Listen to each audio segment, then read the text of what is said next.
G'day and welcome to the Noob Spearo podcast episode 83. Now, if you are tuning in for the first time, you are joining myself, Turbo, and my good mate, Shrek, for the world's premier spearfishing podcast. We talk spearfishing with some of the world's best Spearos for about an hour every fortnight and publish it here on iTunes for you so you can get better at spearfishing. Now, today it's Shrek flying solo on this absolutely epic episode. Now, Shrek is joined by Andrew Lewin, who hosts his own podcast called Speak Up for the Blue. Now, Shrek told me he loved doing this interview and there's a lot to like about Andrew and Speak Up for the Blue. Now, Andrew always tries to remain positive and celebrates the good things that are happening out there in our blue world. He has a great awareness of science. He's an ocean ecologist, but he keeps it nice and simple for blokes like myself and Shrek so that we can even follow along. He's very aware of real conservation efforts and how they involve community efforts and not just changing legislation. I think that's a great idea. You can't just keep slapping people on the wrist for doing the wrong things. It's about changing society as a whole, so that's very exciting. But perhaps one of the most obvious things about this interview with Shrek is just how much Andrew loves the ocean and how passionate and committed he is to it. Now, in this interview, they discuss what sustainable actually means in its most basic form, which is quite important. They discuss parrotfish and their effects on reefs. They discuss citizen science initiatives and not being afraid of approaching and discussing things with real scientists and ocean advocacy groups, which I think is a great point, connecting the people with the professionals. Very, very important. Okay, now this is really just part one in a series that we'll do in a wide-ranging discussion about sustainability, spearfishing, and how we can all contribute. Now, I love this episode. I think it's a great initiative, and I think Shrek's done an absolutely bang-up job. I think it's very, very important for all of us to take a little bit of care of the ocean and sort of help those around us. So enjoy this episode with Shrek. Now, we have a few shout-outs as well to get through before we get into that episode. All right, a couple of red-hot reviews off the old interwebs out there from you guys, which we always appreciate. Matty Hing, he says, I only just found this podcast and I'm loving it. I've been spearing for a few years now, but I'm still learning new things from listening to this podcast, which wish this had been around when I was first starting out. I would recommend this podcast for Spearos of any level. Keep up the great work, boys. Thanks, Matty. We appreciate that. And Tommy Daz, great podcast. My diving hunting has improved in leaps and bounds, and it's genuinely interesting to listen to. With a few laughs added in. Keep it up, legends. Cheers, Tom. Oh, he even called us legends. What a legend himself. And here's one of my favourite reviews from 99 Tips to Get Better at Spearfishing on Amazon. So Woody says, this book will benefit noob and experienced Spearos alike. The information in the book is original and well organised from sources including many legends in the spearfishing community. Also, tune into their podcast. Their interviews with experienced Spearos are pure gold. That's absolutely right. It's all about our guests, and they are fair income legends. Craig Noyes says, exactly what I was looking for. As a newbie in the sport, I've been struggling to find info on basic strategy and tips. There's surprisingly little available online that is well organised. This book was cheap and exactly the info I needed. If nothing, just hearing the book say that spearfishing has a huge learning curve was really encouraging. Well, I like that you said it was cheap because that's exactly what we are. We're cheap and informative. So thanks very much, Craig. I think you've summed us up very well. I know Shrek's very cheap. Anyway, all right. Now, guys, also available for pre-order on Indiegogo is the Spearo log and 99 tips to get better at spearfishing. So if you did miss out, check it out. You can go on Indiegogo, and because we haven't got the books here yet, you can go on there and pledge, and it should go out with the rest of them, rest of the orders. The PDF version is now live, so if you got on the Kickstarter Indiegogo on demand, you should have your copy. I did send out a message on Kickstarter, so hopefully you all received your PDF version. It looks very pretty and it's full of great information, so please enjoy.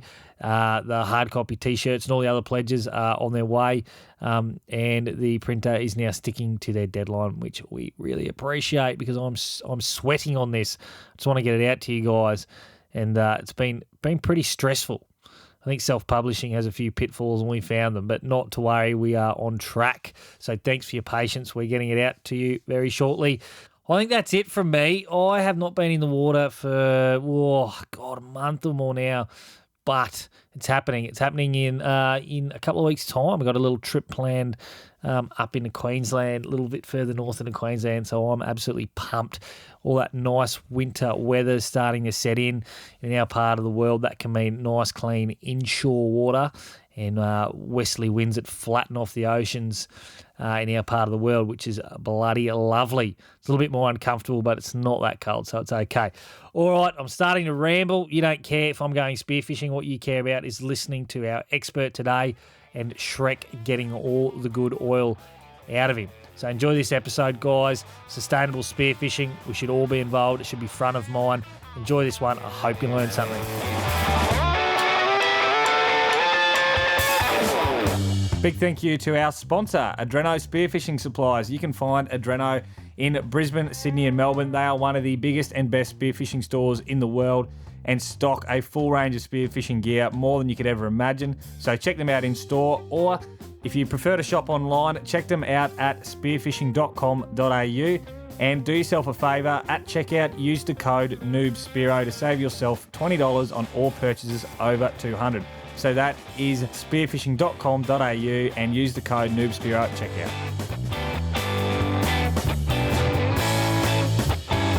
Okay, g'day guys. I'm joined today by Andrew, from the founder of Speak Up for the Blue. He's a marine ecologist, and I thought I would invite him along for 101 Sustainable Spearo because I listen to his show myself, and I know he's got a positive and optimistic outlook on the environment, but he's also very real and he's got a lot of information to share with us. So just want to welcome you to the show, Andrew. Thank you very much. I think it's good to be here. No problem, man. Look, tell us a little bit about yourself. Where do you live in the States? And yeah, let's get started there. Funny thing is, I'm Canadian. I live in Canada. I'm sorry, man. That's all right. No worries. No, I don't take offense. I live in Canada. I actually live just outside Toronto in Ontario, Canada. Okay. Not far from the States, really close to the border.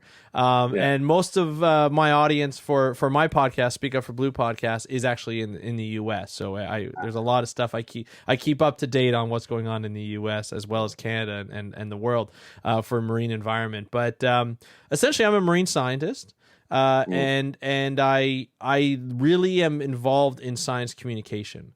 I started a company called the Speak Up for Blue Media and Communications Incorporated, and essentially it's all centered around bringing out a message of change in the way we act as humans around the ocean. That's essentially where it's really coming from. And I can tell you why later on in the show, but that's essentially what I do. So I podcast for a living.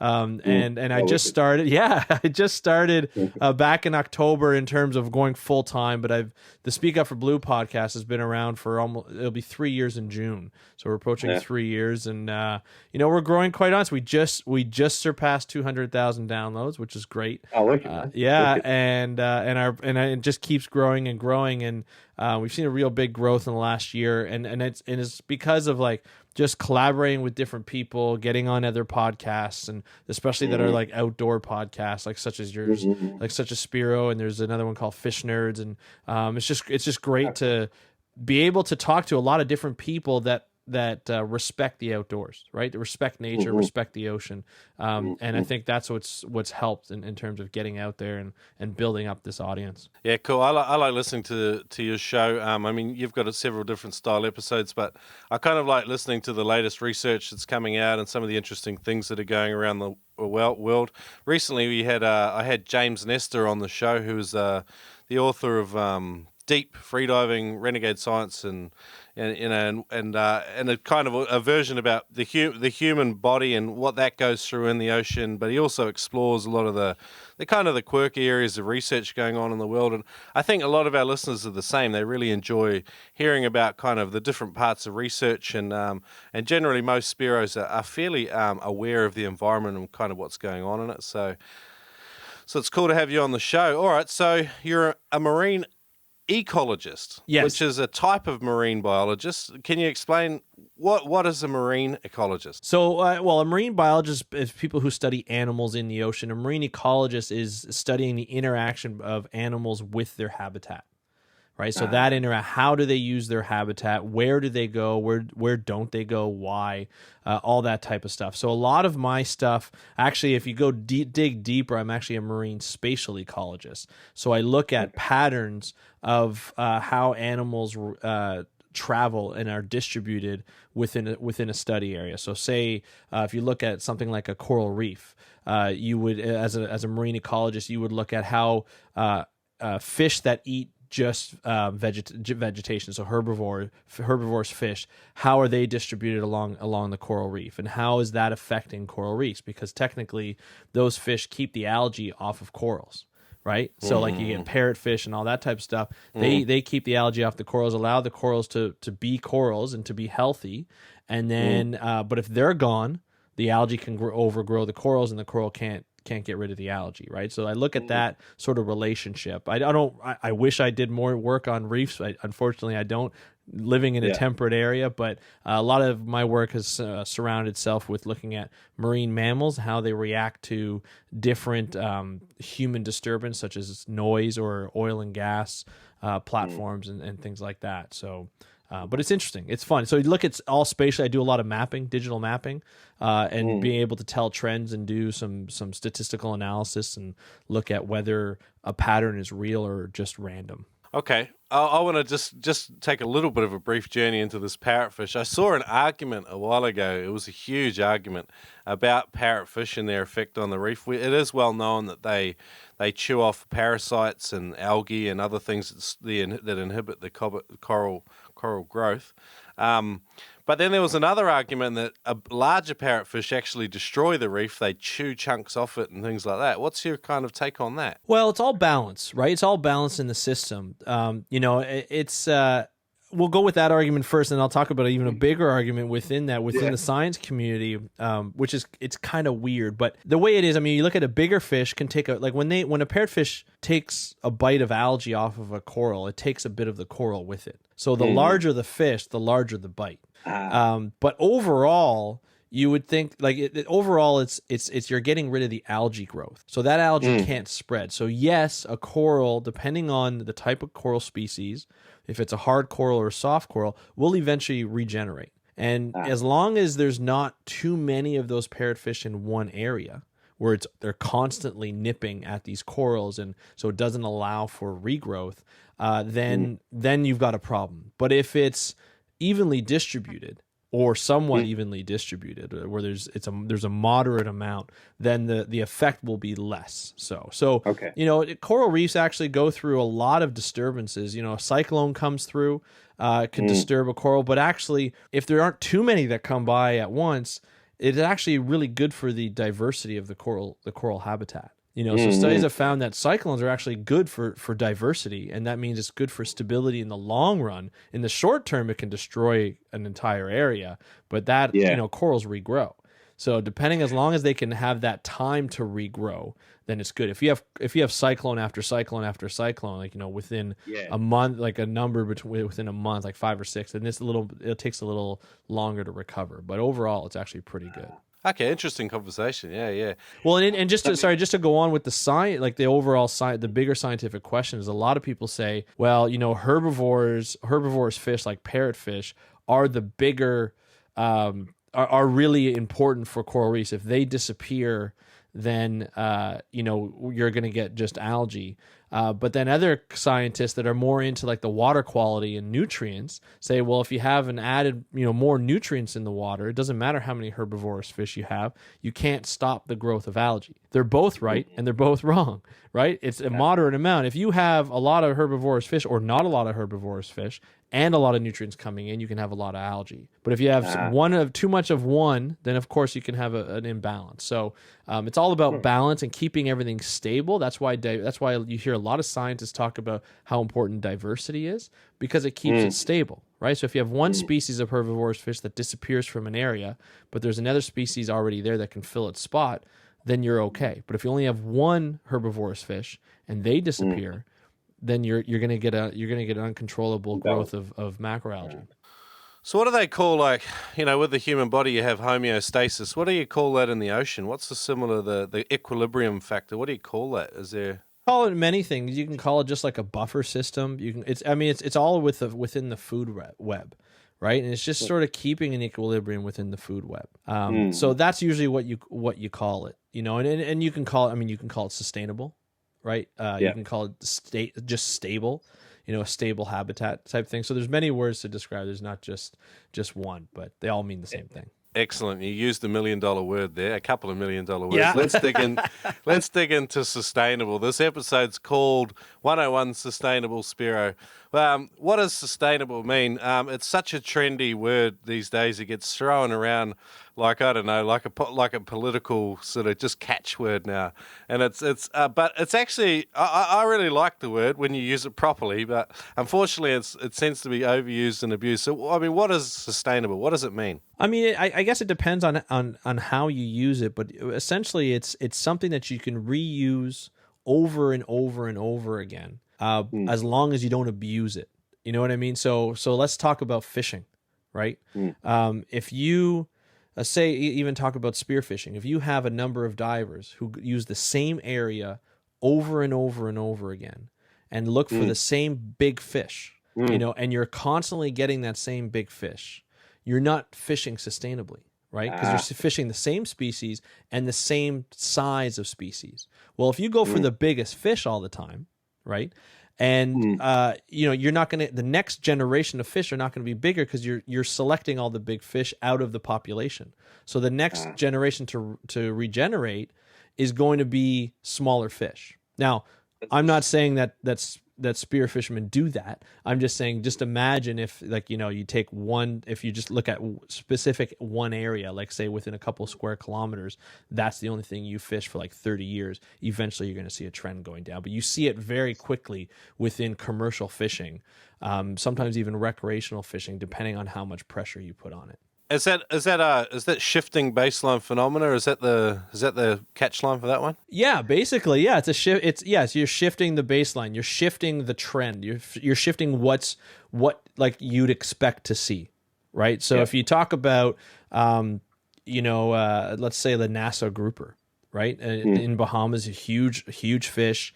What fishermen were doing there for a long time is they were actually fishing in the spawning area. So where the fish would congregate at once a year, and they take all the massive fish because that's the best thing you're gonna get. You're gonna get the best bang for the buck for that one. But then they kept doing it, and then the next generation was smaller, and the next generation was smaller, and eventually they just disappear because they can't compete with other large fish that are going for the same predators, right, or same prey. So it is a shifting baseline. But shifting baseline, it could be referred to anything. You can have a shifting baseline in temperature, right? We've seen that in your part of the world. Australia has seen a huge shift in baseline sea surface temperatures, which has caused a massive bleaching in Australia along the Great Barrier Reef. So that has been a shifting baseline as well. Yeah, I don't know if it's shifted the baseline, but New Zealand's the same. This year, the summer season's seen like really, really warm water. It's very interesting. It'll be interesting to see whether it continues that way over the long term. But this summer season, they've seen unseasonably hot water, and they're getting a much greater diversity of species and things like that. But so it's good for spearfishing, but whether it's good for the ocean in general, I'm not sure. But yeah, all right. So Okay, what single experience or kind of what's been most influential in shaping your passion for the marine environment? Where did it all start? Well, it all started watching documentaries. The Jacques Cousteau documentary. I'm very cliche that way. Really inspired me. So where I grew up in Ontario, we're surrounded by the Great Lakes. Beautiful area, beautiful landscape. It's just gorgeous, but we're not by the ocean. And for some reason, I've always felt a pull towards the ocean. I wanted to learn about it all my life. I used to get frustrated in science class in high school because it was always about human biology. And I was like, I don't care about human biology. I want to know about dolphins and sharks and whales and all that kind of stuff. And I used to dream about, being out on the ocean and doing field work and all that kind of stuff. And so I always had that pull. And I think the documentaries really kind of brought that passion out. And I knew in grade 9 that I wanted to be a marine biologist, so it was kind of nice. It always set my path, to very scientific sort of pathway, which was great. I loved it, and it was awesome. And I still love it. Over the years, though, I mean, I've been doing this as a professional for 17 years, and there's been a lot of different things that have shaped sort of my passion to continue on. And at the beginning, I worked in the Gulf of Mexico as a marine technician. I lived on a boat for 8 months, and just being out on the water when it's like slick calm and it looks like glass, and and all of a sudden, I'm on a hammock in the evening watching the sunset, and I'm like, this is my life. Like, I'm getting paid to do this. I mean, that is just one thing that you get to see, things you don't normally get to see when you're out on the water. I mean, you guys know as a spear fisherman that it's beautiful. It's absolutely calming, and there's nothing better than being around the ocean. I mean, I was on a 110-foot boat. Every time we were going from place to place, you'd see bottlenose dolphins that were just swimming alongside us, and there's nothing better than that. Like, it's just a fun thing to see, and so that sort of continued to drive me, and then other things like snorkeling and dive trips have just every time you see a different animal, a different species that you haven't seen before, it's amazing. I saw olive ridley sea turtle last year in Grand Cayman, just fantastic. So that kept continuing. Now I have kids, snorkeling with kids and watching them sort of discover things for the first time. Like I bet you guys know as spear fishermen, I mean, you can go down in the ocean and you can see sort of what I call the macro level. So you see the big fish, maybe you see a shark every once in a while, or a dolphin or a sea turtle and everything like that. And that's great. But when you get down to the nitty gritty and you look at the reef, or you look at like a seagrass habitat and you part the seagrass out and you see this little pufferfish that pops up, or you see like a nematode, like a little worm that's like, brightly colored that you've never, like colors that you've never seen put together before. I mean, that is what like excites me now, is just that discovery and watching my kids discover that type of stuff. And that continues to drive me. And now it's more of what drives me now. My passion is getting people to talk about the ocean, right? That's what drives me, is like, having, coming on a podcast like this and just being, and like hanging out with somebody who loves being in the water just as much as I do. And talking about ocean conservation and what we can do to make it better. That's what drives me now. So it's been an evolution, right? And so but it's all around that passion that just drives you. But anytime you get me on the ocean, it's like a recharge, right? It's like somebody just plugged me into a wall to recharge my battery. So it's always nice. Well, it's cool. It's good speaking to other people that are passionate about the ocean. It's very inspiring, and your passion is contagious, Andrew. So, all right, let's talk about some specific projects you've been a part of, and I mean, it's interesting, your field in particular. I've read some research about sort of, studying, a very small part of a reef, maybe 50 meters squared, which is actually not very small, because it's a lot of work. To stake sort of an area like that out and fully sort of see what's there. I mean, have you done things like that? I mean, can you give me some specific examples and places you've worked? Yeah, I know. Going back to the Gulf of Mexico, I was part of a study where we looked at the Mississippi River, the largest river in the U.S., the Plume of the Mississippi as it enters the Gulf of Mexico. So what happens is every springtime you get a massive influx of water coming in from the river, which goes all the way up to the northern U.S., coming all the way down. But as it comes all the way down, it accumulates all the stuff that's discharged along the way. So as you can imagine, there's a lot of nutrients that go in that water, and by the time it hits the Gulf of Mexico, and it comes in the springtime, you get this massive bloom of phytoplankton. So there's a huge green water plume, and because of the push of that plume, it can go across the northern Gulf of Mexico, and it can reach it goes past like a number of states and reach the other side, like Texas and even some parts of Mexico. So it's very, very strong. But what's happening now is because there's so many nutrients, you get the phytoplankton bloom right before summer, they all die. And they all sink to the bottom. All the phytoplankton sinks to the bottom. And as it sinks to the bottom, you get less of a mixing because the winds die down. And in the Gulf of Mexico, like southern U.S., very humid, no wind, very hot. So the layers stratify, right? So that you get these different layers. And so there's no mixing in the water column. So that phytoplankton just sits on the bottom. It gets decomposed by bacteria. And the bacteria use up oxygen when they decompose the thing. Oh, wow. All right. And they actually release methane. So what happens is because there's so much phytoplankton, because of the nutrients, you get this bottom layer, 1.5 meter layer of no oxygen. Oh, wow. So think about the push that the Mississippi does almost all the way to Texas. In the bottom layers in many places have no oxygen. So sometimes like 22,000 square kilometers. Just devoid of life on the bottom. Exactly. So it's a big concern, obviously. And I was working with Dr. Nancy Rabelais at the time, who was the chief scientist there, and her reporting would actually go straight to Congress, so straight to the federal government. And she had to learn. I mean, she was a scientist, but she had to learn how to speak politics to the politicians and make it worthwhile. So her study helped control the amount of pesticides and nutrients that were allowed to be added to all the agricultural land along the Mississippi. So she was under high pressure, let's just say, because farmers did not want to have to adhere to what she had to say. So, but it was a really cool thing, because what we would do is we would follow the Mississippi plume. And so what's cool is because the Mississippi plume is fresh water. So the boat would go up and down the Mississippi plume, now as wide as it would go, and we would just have instruments in the water that would detect salt levels. So when you're in the plume, the salt level's down because it's mostly fresh water. But when you go, as soon as you hit the border, it shoots back up to like 35 parts per million. So you're just like, wow, okay, we just go, and you can see the line in the water of the different the different densities. So you have freshwater, saltwater, freshwater, saltwater, freshwater, saltwater. So we would go up and down, and then we would do CTD casts in there. So it was basically an instrument that would measure the depth, the salinity, the temperature, phytoplankton levels, and all that kind of stuff, and oxygen levels and whatnot. So it was really kind of fun to go back and forth and see that, and everything had to be so precise.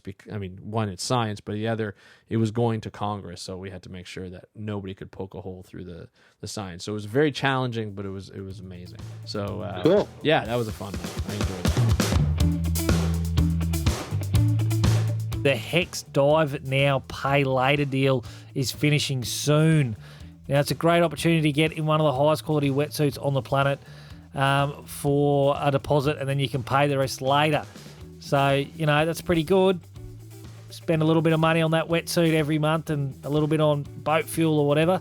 So that's a pretty good deal from Hex. I reckon that's an absolute ripper. And a big thanks to Hex, Warren and the guys at Hex for getting on board and supporting the 99 Tips Kickstarter project. They pledged for advertising, and that really, really helped us out. So a big thanks to those guys. Warren's an absolute legend. So if you have any questions, get on there. I think it's info@hexaquatic.com. Super helpful guys. Great people to deal with, and just an all-around good company. So go and check them out, hexaquatic.com.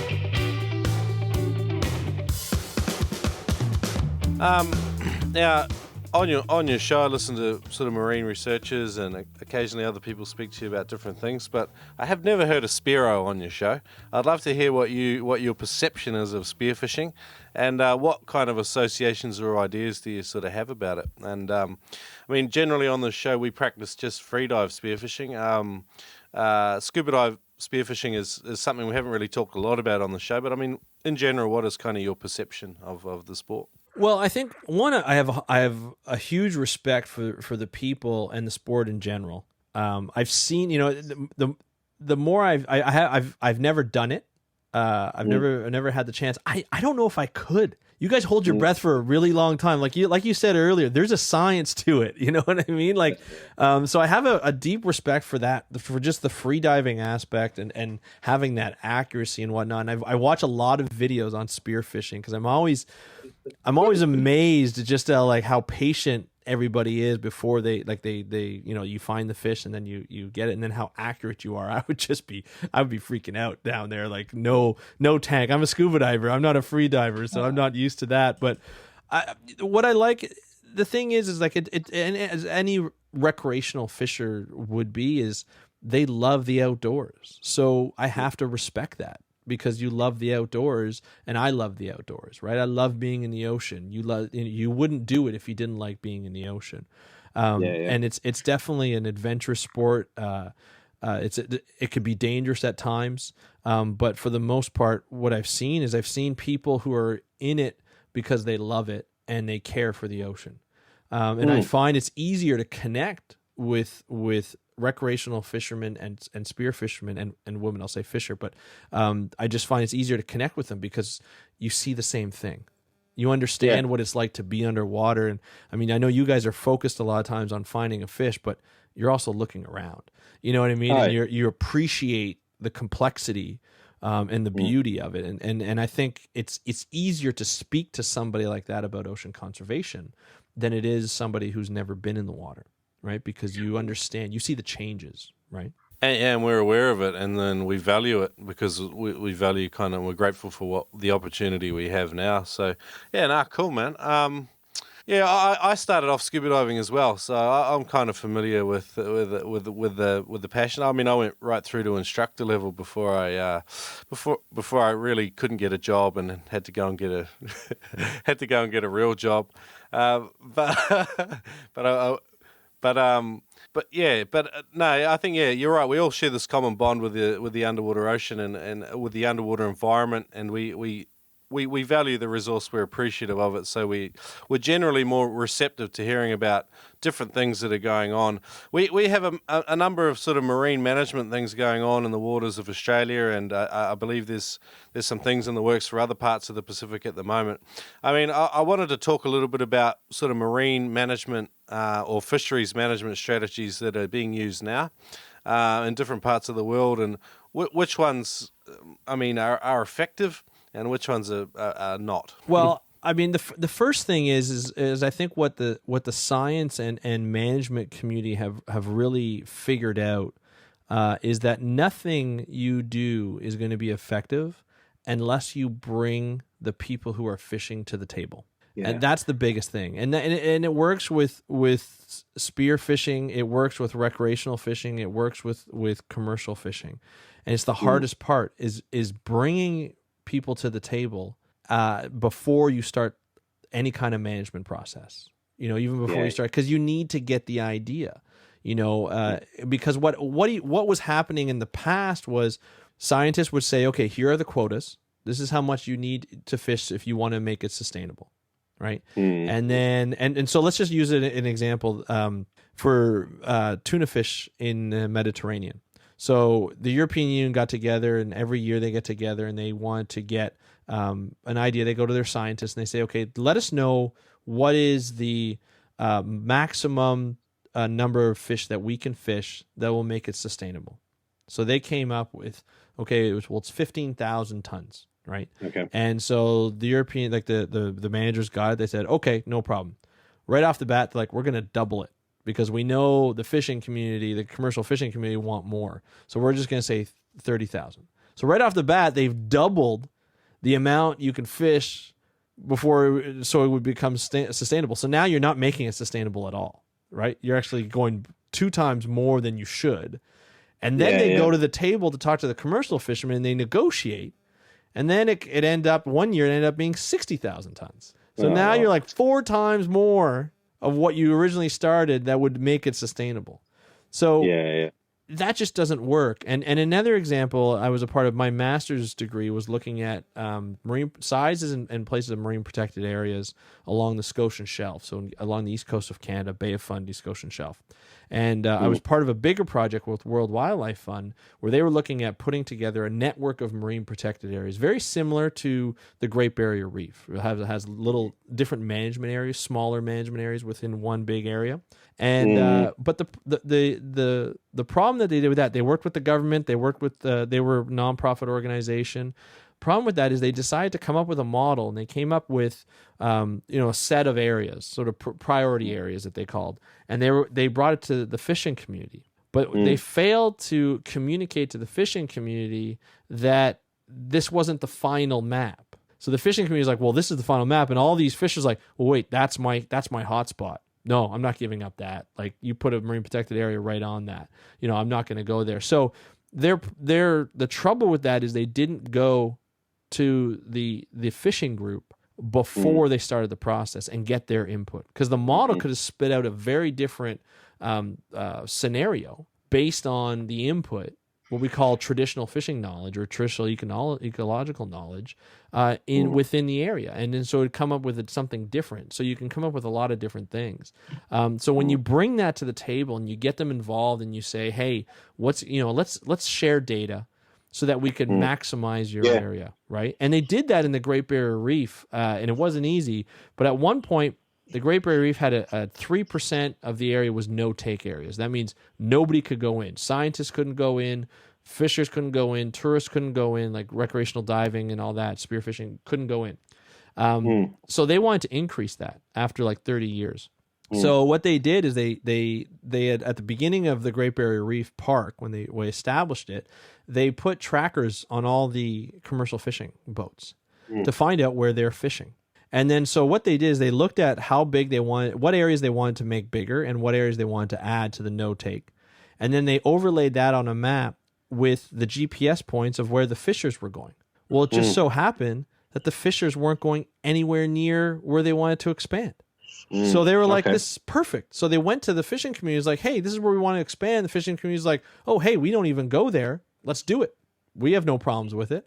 So they were able to expand it by I think it was 27%, and now they have more no-take areas, and without even any kind of very little conflict with the fishing community. And so it helps when you work together, but it's getting that initial working together and that trust, because there's just, when you have government and other stakeholders, especially commercial fishing or Aboriginal groups, the trust isn't there, and you have to reestablish that trust before you can get anything to work. And it's working, but it takes a while to work. Yeah, it's like, inclusive management in any form takes a lot of hard work, but long term it's far more effective than sort of the piecemeal stuff we've seen in the past. I know down in New South Wales, the USFA, one of the sort of the larger underwater spearfishing associations in Australia, they share a lot of data with the government down there, all of their competition records. And I know that sometimes marine biologists will survey an area, but what you see on scuba and what you see freediving are two completely different things. And so sometimes freedivers can be a very effective surveying tool in and of themselves. And so, I really like hearing these kind of inclusive strategies. I know in different parts of Australia, no one is really sure of which areas are go and no go. You've got the fisheries department, then you'll have 3 or 4 different agencies all all with different rules about the area, and putting it all together on one map so that a recreational fisherman can look at it and go, oh, okay, that's pretty straightforward. That's easy, no worries. Okay, it's still piecemeal in a lot of parts of the world, even in developed countries like Australia. So, oh yeah, I mean, Canada is just coming around to establishing marine protected areas, and it's only because the government we have now is really that they ran on that campaign that they were going to increase it from, like, we were at 1.3%. Now we have a huge coastline and a lot of water to protect, but I think they want to bring it up to 15% in the next 2 years, and it looks like they're going to be doing it. But before, it was very piecemeal. It was just like, oh, there's a boat that sank here, and we're going to call it a historical spot. It's a very cultural spot, but it had nothing to do with ecological spots. Now we're getting more into the ecological aspect because there's more data. We followed a lot of, like, the Australian model for Great Barrier Reef. We had a bunch of Australians come over to do some contract work to really advise World Wildlife Fund and the government and everything like that, and we've done a lot of work to do that. So we're actually increasing it, but we're definitely behind. And I think a lot of other people are behind because it wasn't until about 15 years ago that marine protected areas were really taken in as something that as a tool in the tool belt. It's not the perfect tool, but it is a tool to protect a specific area. And we know now because of the data that if you do it right and you get everybody on board, that it actually works. You see a higher abundance in fish. You see a higher biomass in fish. You're getting more and bigger fish, and you're seeing a spillover effect, which is what managers were promising fishers before, and that they didn't believe it. Because it's hard, like, especially with a lot of artisanal fishermen, where they rely on it for their food, for their own consumption, and so you have to say, no, you can't fish here. Managers were going up to them saying, you can't fish here for 5 years. Well, they're like, how am I going to eat? Like, screw that. That's not going to work. How am I going to feed my children? And so that becomes a difficult spot. I think it's a little easier when you work with a corporation, like a commercial fishing fleet or something like that, because you can just set the rules, because it's not life or death. That they're going to be able to survive. And now you've got, like, rotating marine protected areas in the Philippines where they're working with WWF is working with artisanal fishing communities. And what they do is they say, okay, in this season you can't fish here, and in this season we'll move it and you can't fish here. So there's always, like, a rotating set of areas that are closed off and areas that open up. So it allows the fishing community still to benefit from that. But it's more, as we talked about, sustainable. Hey guys, we know that not all of you are Aussies out there. If you're American, then you probably already know about spearingmagazine.com. But if you're down under, perhaps you haven't heard, but they get stories from down under too, don't they, Turbo? Capitalism. Capitalism. Capitalism. 8 issues for $30 plus shipping. Oh my God. That's oh my God. That is unbelievable. That's such good quality. Oh my God, $3.75 per issue? Value. American Bald Eagle. Oh, $30 US plus shipping. Email Jeremy at spearingmagazine.com. Jeremy at spearingmagazine.com. JEROMY at spearingmagazine.com.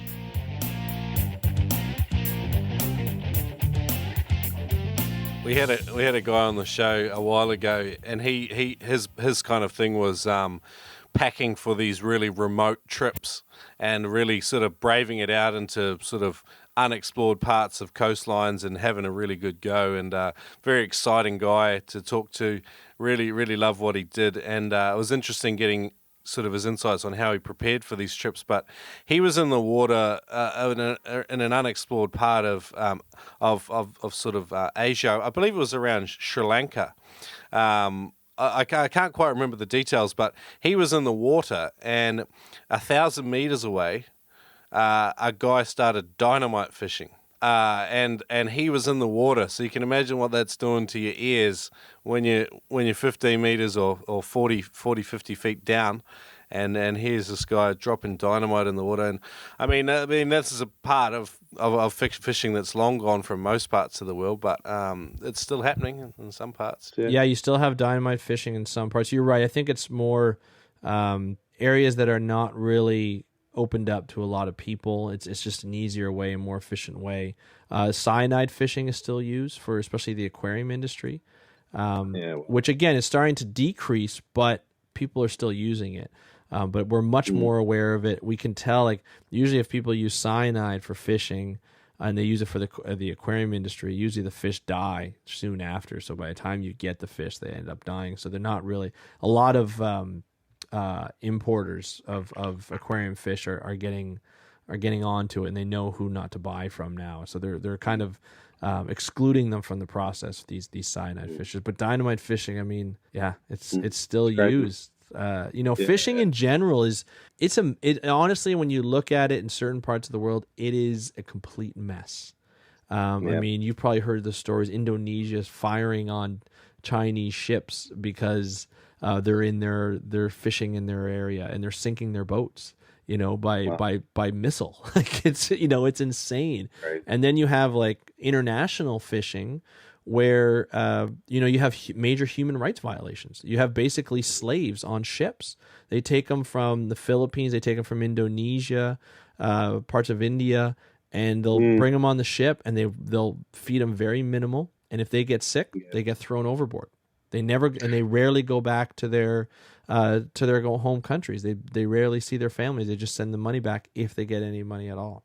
Yeah, I find that sometimes with Spearos they get pretty angry. Like on your Instagram profile or your Facebook, a lot of Spearos will have pictures of them holding up these big fish, and people misinterpret that as like, these guys are just trophy hunting sort of type A dickheads, really just trying to look cool. But I think for me, like when I look at it, sometimes you can see too many of these pictures, but sometimes I think, that's just the culmination of a day's kind of hard work, and really the photo is just like to capture the memory and the feeling and the sensation of the day. But you get these haters on Instagram or Facebook, and they come along and they say, oh, it's horrible what you're doing to these fish or whatever. And I find Spearos can often play like an educational role with people about, this is where my fish came from. This is how they grow. This is how they interact with their environment. This is how we catch them. Where do your fish come from? And I mean, before the show started, you and I were talking about seafood labeling. A lot of the stuff that comes out of parts of the world like Indonesia, you got no idea. You're lucky if you even know if the seafood was harvested from your own country, let alone whether it's even labeled correctly. So. Oh yeah, no, I mean it's interesting. It's welcome to a judgy world, right? Especially with social media, you can put up I see photos of spearfishers putting up a photo. They caught a mahi or something, a beautiful fish. But I think there's a difference between and it's, you're right. I think that Spearos can play a great educational role in this. But what happens, I think the major difference between that and what a lot of people don't realize, and I'm the first one to kind of check those people who prejudge. But when you look at trophy hunting in itself, when you think of trophy hunting, especially with like Cecil the lion, you see lions, rhinos, elephants, that kind of thing. You're looking at, these are endangered species, right? These are species that should not be hunted at all, based on the science. And you do get that with some fishers that will have like they fish a protected hammerhead shark in Florida state waters or something like that. But a lot of the times, the Spearos and other recreational fishers abide by the law. And like, I'm sorry, if I was a Spearo and I went down and I caught a great fish that I've been hunting for a while or I've been waiting for a while, if you think about it, it's one fish. It's not as if like it's not as if you're grabbing a net and setting up a trap for like hundreds or thousands of fish and grabbing them. These are like it's what fishing should be. It's almost like a rod and reel, but you're down below. Like how much on average? How many catches do you get in a trip of fish? Do you think? If I go out on a single day spearfishing, I would seldom shoot more than half a dozen fish. Often just 2 or 3. But it depends. Sometimes you do go out on an extended trip where like it's a once a year trip where you spend 5 or 6 days out on the reef, and you might shoot 10 fish a day. So there are those trips. But for most Spearos, that's probably once a year, or maybe even twice a year. And but like I find within the community, like we're pretty rigorous at self-policing. Particularly in Australia and New Zealand, like if you fish something undersized, we're almost quite too militant with how people do it, and you shouldn't do that, and but there's a whole culture that's developed around it. We try and encourage private messaging people rather than naming and shaming, and just trying a different strategy. It's education. It's education. Yeah, it's like, exactly. you can't really, that looked too close to keep or something like that. And I know sometimes there's a line, but when you talk about, putting up like a picture of what you caught on social media, that's social media. Unfortunately, you can't get away with that. I've posted some things where people got on me and I'm just like, I meant it as a conservation message. You misinterpreted what I said, and it's just, there's some people you will never get through. And that's what I learned having this podcast is there are some people that, you have extreme people who are against protecting the environment for whatever reason. But then you also have extreme people that are protecting the environment at whatever cost. You know what I mean? Like we shouldn't fish. We shouldn't even be in the water. We should all die. You can't do anything. Humans are the worst things in the world. And yes, we're probably the biggest parasite on the earth, but we're here and, we got to treat it the best we can. And I think sometimes it's just the messages are targeted at the wrong people and any kind of messaging where you're degrading somebody, you're downing somebody for what they do on social media from a picture or from a video is absolutely terrible because you don't know what they went through, and in fact, a lot of marine biologists are fishers, and they eat seafood and stuff. And there's nothing wrong with that. It's trying to become the most responsible fisher or the most responsible seafood eater is a difficult task in itself. And the ones that do, which are many of them, are know a lot about what they're doing. And then there are some times we're like, no, I'm not going to fish that species, or I'm not going to eat that species because I know it's not sustainable, or I know it's not right. Yeah. Right. You're educated in that kind of stuff. And from an education standpoint, I hope to see more Spearos educate on their posts, being like, got this is the size that we were allowed to keep. This came in at this size, and educate people on the sport in itself, because, it's good to have this type of podcast because, talking about the science of going underneath, like free diving and how to maximize your bottom time and make sure everything is safe and make sure you're fishing the right fish and this and that. There's a lot that goes into it, and it definitely plays an educational role to make sure that you can produce or you can help these spearfishers, especially new, like beginners, to just be like, hey, I'm going to listen to this guy because this guy knows what he's talking about. He's helping me out. Yeah, definitely. It's about the older guys instilling some stuff in the younger guys, and this is what the podcast is about. It's kind of like sharing stories and lessons learned, because a lot of the time when when you're new to spearfishing, it's kind of like, that I can shoot that, it's there, But the kind of like the better you get, it's like the more selective you become, and so a lot of the older guys, when they share their stories and stuff with the younger guys can kind of vicariously learn a lot of information, sort of just through storytelling. And so this is one of the pleasures of being able to have a podcast. We've had a marine biologist, Spearo, on the show before. His name's Richard Pillins. He works for the CSIRO in Australia, and it's exactly like what you were saying. Like he was like, I don't target the species because of this and this reason. And he says, but I will shoot these fish all day long because I know that fishery is sustainable. And a lot of the fish he's talking about are larger pelagic species, which are huge fish, and they taste great. And their spawn is done in a different place, unlike a lot of reef fish where the populations are very localized and they reproduce much slower. So for sure. Well, and then also, like, spearfishers can be utilized in conservation quite regularly. And in fact, just you mentioning that, on the east coast of the U.S. and in the Caribbean, we have a huge invasive lionfish problem. Yeah. Huge, and the best way to get them is not fishing from above, from the surface, because then you're worried about grabbing other fish. But it's spearfishing and eating the hell out of these fish. So what a lot of Let's preface that. Let's preface the lionfish though. If you are going to eat a lionfish, learn exactly how to friggin' do it safely, because there's a bit of a danger there. But please continue. Please continue. You're right. But you're right. No, and actually, I was just about to say that was government groups and nonprofit organizations will have will have videos on how to actually fillet a lionfish so it's safe to eat. And actually, it's become quite the delicacy in the southern U.S. and in the Caribbean. Lionfish is on the menu everywhere, and governments and conservationists are plotting it because we can't get rid of them fast enough. Right? That's phenomenal. Yeah, and there's even ways to it was really interesting. There's a video on how to maximize the number, how to they had spearfish, and I'm sure this is definitely a talent and a skill that you have to learn. But they had Spearos actually getting multiple fish on one spear. So they had them all lined. He basically waited till they all lined up, because they're not a fish that will move away from you. They'll just kind of hover around. They don't move around a lot, and you see some of those videos that just go right through 3 or 4 of them, and they just grab them on one spear and put them in a basket and then bring them up. It's just you have to have that respect for that kind of accuracy, right?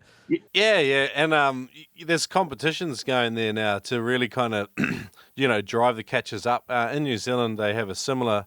They've got an invasive catfish species in the New Zealand's largest lake, Lake Taupō, and they run a catfish cull there every year, and they harvest thousands of these friggin' fish and use it as fertilizer for the local farmers. So I mean, you can't ask for much better than that. And in Australia, I believe there's some moves to try this kind of thing, but government probably haven't got on board with it yet, because we have invasive tilapia species here, which some people say are really good eating, but there's freshwater spearfishing in Australia is completely banned as far as I'm aware, and so that's the one way that the government could use spearfishermen to definitely help with management, and Spearos are only too happy to go out and spearfish for conservation. Well, of course. It gives them, and if it gives them a great reputation, it makes them feel good. And I think that is more of when you start a program like that with invasive species, you have to be very careful. Right, you got to make sure you know what you're doing before you can send out what we call citizen scientists to go out and spear these fish. So even the one with the lionfish, it took a while for those programs to come along, and there were pilot programs and everything like that to make sure that what they were doing was right. Because eventually you are killing fish, right? And so I think with a program like that, especially with government, they have to be very careful. And as you know, government, everything moves at a snail's pace, right? Because they have to make sure they do all their checks and balances for it to work. But it's something that I feel that Spearos can take up as an advocacy and say, hey, we're willing to help. We've got societies and associations, and especially in Australia, there's so many just outdoor fishing and spearfishing groups anyway, that you can put that together. Just as much as people clean up beaches, Spearos can go out and spear invasive species, right? Because it's a huge problem around the world, especially on island nations, where it makes a huge effect, right? So, I think it's. I would love to. I don't know if there are, and I'm sure there are, but I'd love to see a nonprofit organization of Spearos coming around and being like, hey, hire us and we'll take out any kind of invasive species that you have, and just as divers in general, that can help out, because you're like an army of people that can go out in large numbers. Yeah, I think it's. We were talking a bit before the show about kind of mobilizing. Some of these new apps and technology are mobilizing large groups of people to do things, and like you see it in the in the capital world, in the world of accommodation, you've got Airbnb and you've got Uber and taxis now, and citizen science is possibly going that direction with mobilizing people to get involved with different kind of projects to help the environment in different ways. And we've had a guy on the show from Scotland. He's involved heavily with one of the largest marine park in the UK, and he's on the board and he's heavily involved. He promoted talked a lot about citizen science in that episode, and I'm going to have him on again soon to talk again about citizen science. How do Spearos kind of find out a bit more about citizen science? How do people get involved? It's interesting you ask, and I think it's something that you have to look up and do research on. There are groups, actually there are websites, and I don't have them with me now. I can find out where they are. We can link them up in the show notes. If guys just pump in 101 Sustainable Spearo, I'll have a list of kind of links people can go and explore for different science citizen initiatives. But I want to get someone on possibly from their organisation to just talk about some of the upcoming projects. Well, one thing that I suggest you do, there's a conference actually that's in your part of the world that I'm involved with organizing. It's called the International Marine Conservation Congress. And last time they do it every 2 years. Last time it was in St. John's, Newfoundland, here in Canada. This year it's in Kuching, Borneo, Malaysia. And so not close, but not far as well. And that's what I mean by that part of the world. But essentially they had an entire session on citizen science last time. And this was a whole day session, and it was just different projects. And a lot of the projects were run by program managers that said, here's how you maximize your volunteership. Here's how you market the citizen science projects and things like that.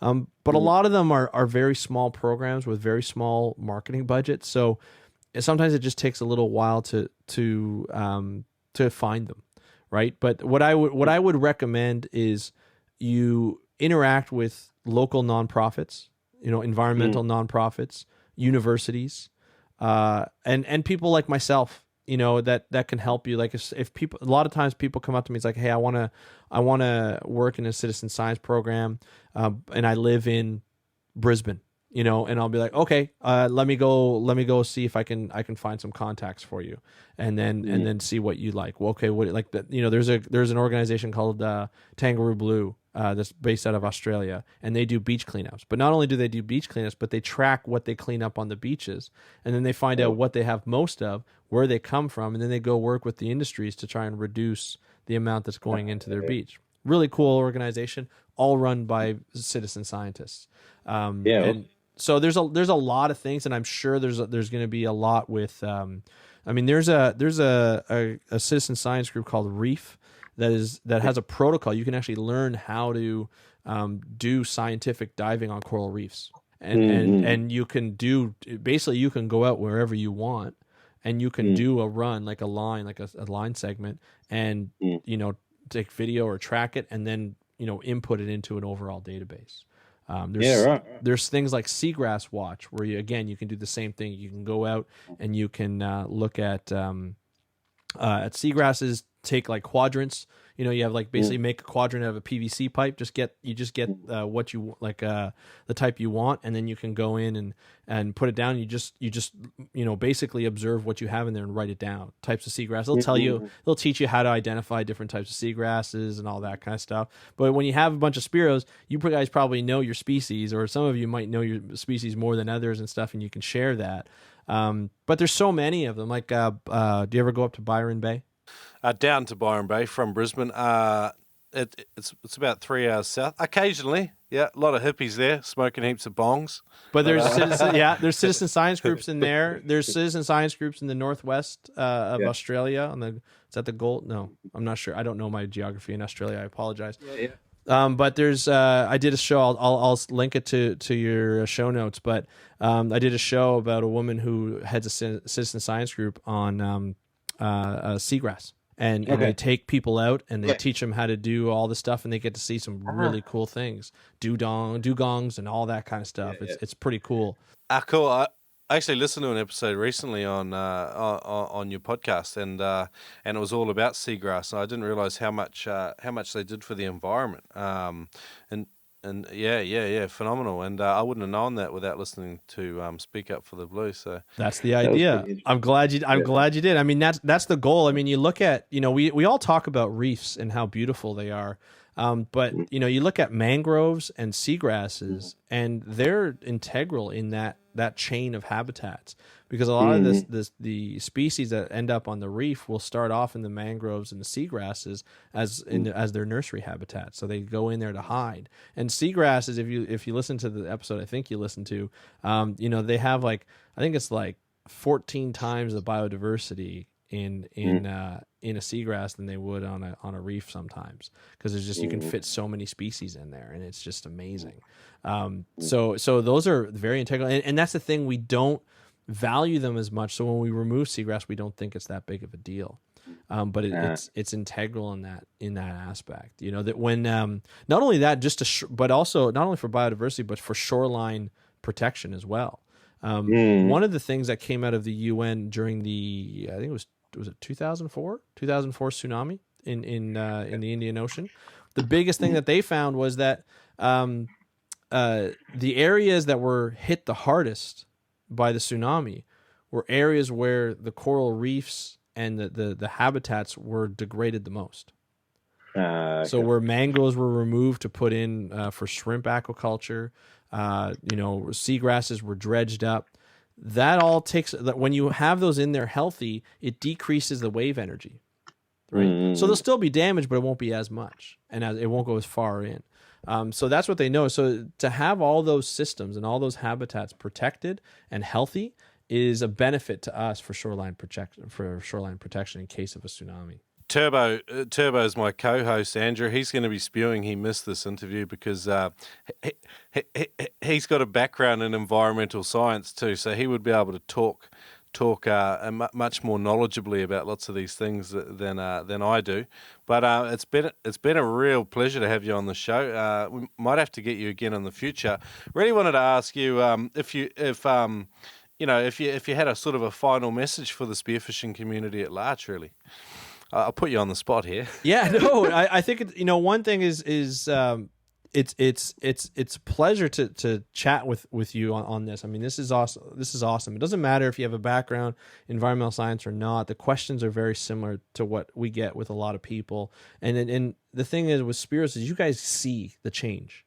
Especially guys who have been doing it for, 10, 20, 30 years. You've seen the changes in the ocean. And scientists see the same thing. Conservationists, we see the same thing.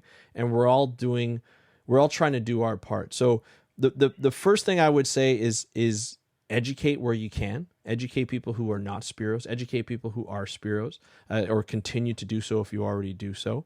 And approach conservationists, approach scientists with that same respect as they should approach you, and just have conversations and see where you can help. You talk about how, Spearos can get more involved in conservation. There are ways. Sometimes you just have to look a little bit more, and I will be more than happy to help where I can. Unfortunately, that part of the world, I'm not as connected as I am in the U.S. and North America and whatnot, but I do have some connections there. And the thing is, too, is remember that scientists are very approachable. We love talking about this stuff. And we don't want to depress you. We don't want to judge you. That's one thing. But a lot of times we want to work with you. So I know a lot of Spearos, you probably have your own boat or you have access to a boat. Scientists are always looking for boats. We're always looking to get out because we have budgets that are minute. And if you can help out that way by volunteering and taking some scientists out, great. Contact local universities, contact some government agencies, that kind of stuff that want to work with you and whatnot. Now, I'm not saying all scientists are the best.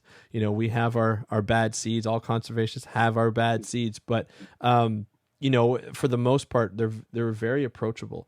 And if I would also say, go to conferences. If you can go to conferences, go and interact with scientists and conservationists and whatnot, and offer your help if you have the time and you're able to help. Offer help, and I think you'll realize that if somebody comes in and offers me boat time or anybody boat time, you're like, yeah, I'll take it. and there's a respect for it, especially I think with Spearos, because we go through the same thing, we see the same thing, and I know Spearos don't want to see a degradation of an environment that they go every year, so that's what I would say is educate on your own part, right? And if you need help getting information, I'm always here, or scientists are always there to help out wherever we can. And I think the biggest misconception, I think, how you guys have misconceptions of everybody thinks you're just out for the biggest trophy and all that kind of stuff. I think that a lot of the misconceptions about scientists is we don't want to interact with the public. We think we're better than everybody because we know more. Well, that's not true. And we want to interact with the public. You're seeing more science communicators come out because we're just like you guys. We just want to help. That's all we want to do. We tend to tell the facts, and that's what we stick with. And now you get more people that are emotional too, but we try and stick with the facts and get people to listen. And the more help we have to listen, the better, right? And the more help we have to spread the message, the better. So always look for collaborations. Well, you're doing a phenomenal job over there at Speak Up for the Blue, and I'll continue to listen to your podcast because I really enjoy it and learning about different parts about the marine environment. And it's really good to listen to some informed sort of science about stuff. And like I said, Andrew, absolute pleasure to have you on the show. Where can people find you? Well, you can get a hold of me at Instagram, Twitter, Snapchat at Speak Up for Blue. I'm always on those. Maybe not so much Snapchat. I do have a Facebook.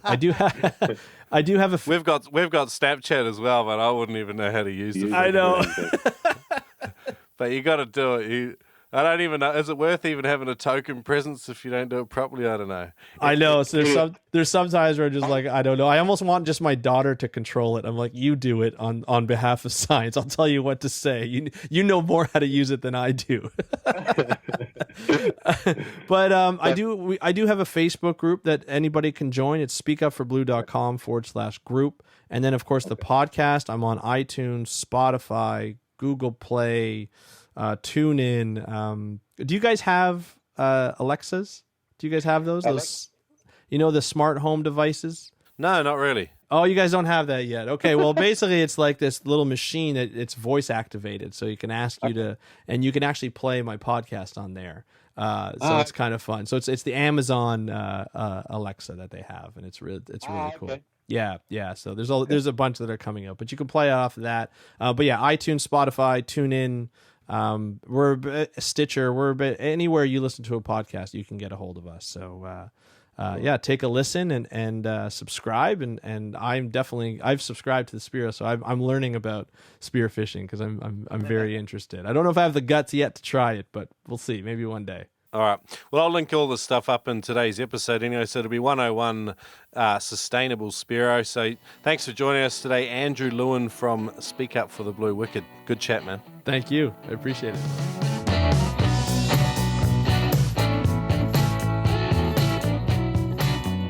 Guys, in today's episode, we discussed getting cold. Now, this is not uncommon. Most of us will experience cold if we do spearfishing for long enough.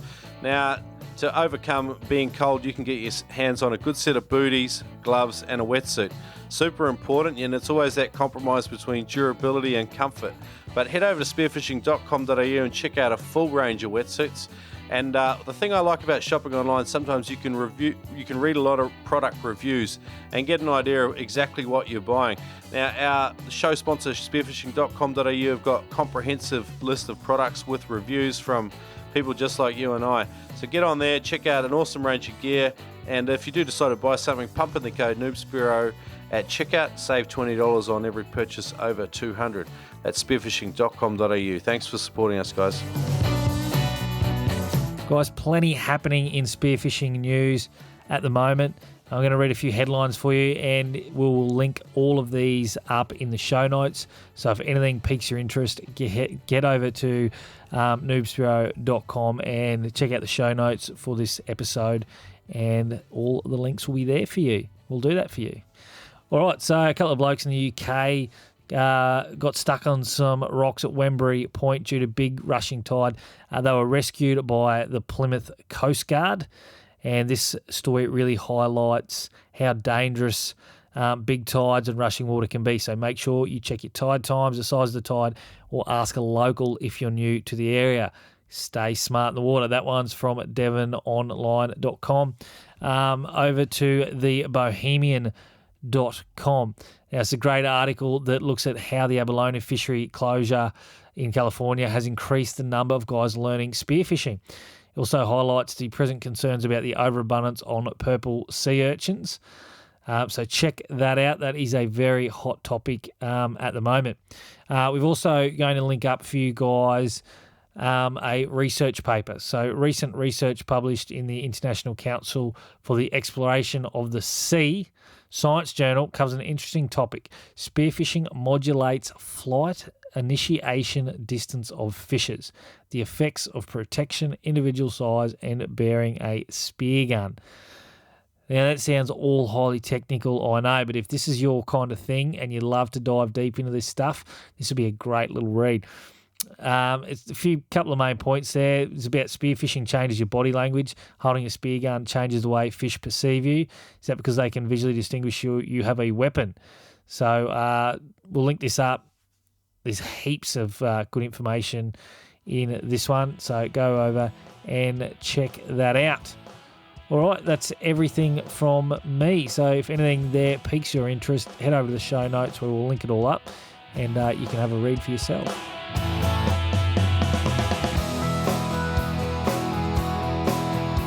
Well, that's today's episode done and dusted. What an absolute beauty. Some great insights there and some great information from Andrew Lewin, and great work, Shrek. You put together an absolute beauty of an episode, mate, and all whilst on the road. So pretty impressive. You've outdone yourself this week. Guys, thank you to you for tuning in. Without you, we wouldn't be doing this thing. So the sport's been really great lately. It's been really rolling on for us. So we appreciate it. Our old listeners and new ones alike. Thanks so much for all your support. Thanks for everyone for getting behind us on Instagram as well and chatting with us and letting us know their thoughts. Just a heads up, we have a Facebook group, the Noob Spearo Facebook group. If you're new or you have advice or you want advice, get on there and post up, ask whatever questions you need to ask, and we'll get those answered for you. Or if you have any tips or whatever for the show, let us know and we'll try and get those on the show as well. So a big thank you, guys. Remember, stay safe, always dive with a buddy, never dive alone, and we'll talk to you in a fortnight's time.